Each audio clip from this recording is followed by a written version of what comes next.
let's look at content quality of measurement instruments, the actual validity of the measurement instrument and how we can think about it or even express it in terms of different numbers. But we have first to become aware of what validity of a measurement instrument really means. It is the main quality criterion for measurement instruments. Even if we have a high design quality and processual quality, it needs to lead to a high content quality of your measurement instrument. Otherwise, all this has failed. Basically, these procedures can fail, and then you stand there with substandard data.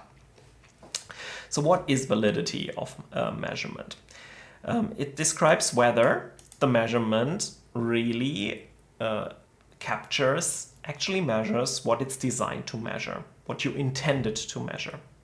Validity requires successful operationalization. That means the theoretical concept needs to be fully aligned with the measurement, or that's the optimal situation, but it needs to be very strongly aligned with the measurement. And validity requires successful observation. Reality is captured accurately by the measurement. This is actually what's displayed here in this graphic. First of all, we have something we want to learn about. Reality, that's our first level.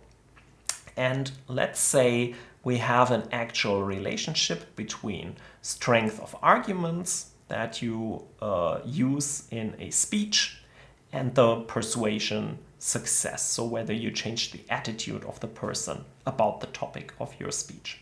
So we want to say something about this actual relationship. And then we have our level 2, which is our theory. There we have a theoretical concept that we call argument strength. And that is obviously there to depict this real-world argument strength. And the persuasion success would also be something we conceptualize theoretically and then hypothesize a relationship between the two. So this is already a way to learn about reality. We conceptualize different aspects of reality and hypothesize a relationship, and that might turn out to be true or not true. And then we have a process of operationalization and measurement. We translate the theoretical concept into a measurement instruction, something specifically we can do to collect the data, and then we have the data and represent this theoretical concept as data. The same goes for the other theoretical concept. We have a specific instruction what to do to create data or collect data about it. Now we have the data. Our statistical analysis happens here. We check whether our data cluster 1, the argument data, and the persuasion data are correlated, for instance. So we reconstruct the relationship from the data and see, is there a relationship? And if it's there, we can say this theoretically posited connection is really there. Or if it's not there, we can dismiss this. And this is called the hypothesis test. So the actual reality, and thereby we learn something about the actual relationship by dismissing this hypothesis or by receiving some support for the hypothesis. And the reality really comes into the entire thing through the data gathering process. Okay? So this is how it works and why operationalization and measurement are so vital to this process. Otherwise, this translation between the concept and what we have as data is not correct. Okay.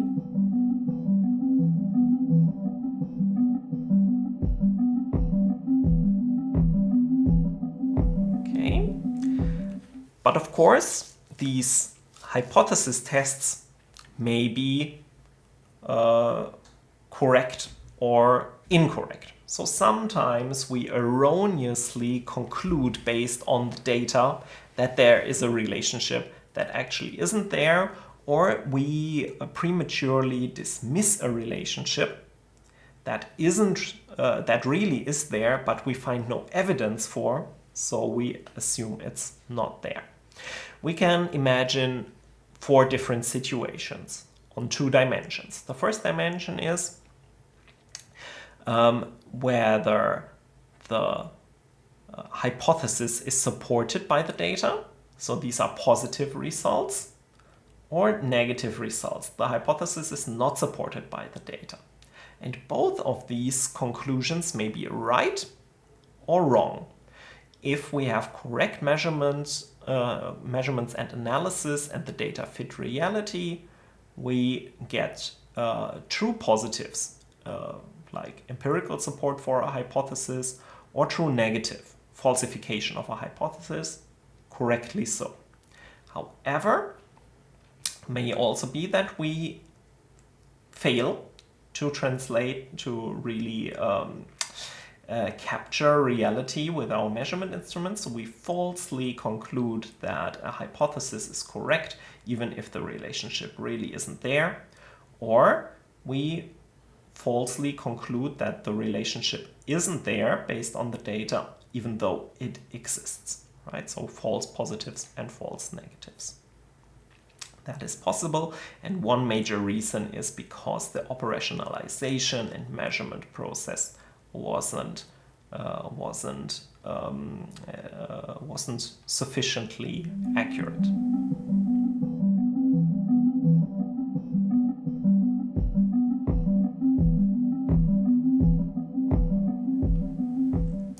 And validity can be applied in 2 different ways. Validity can be used to characterize a measurement instrument, just generally. So an instrument exists beyond a certain study, right? You can reuse the same questionnaire items in a different study. So you can talk about a measurement instrument as that it is valid or not.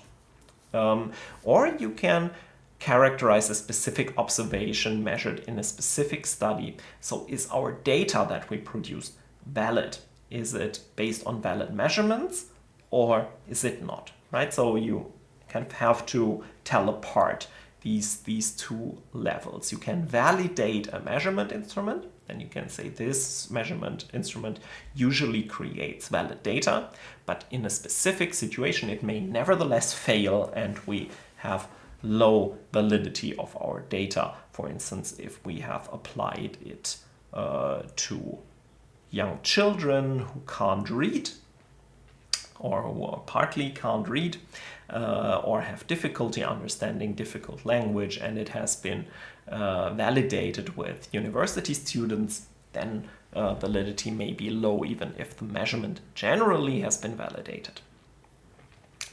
And we need to keep validity of measurement instruments far away from the validity of inferences.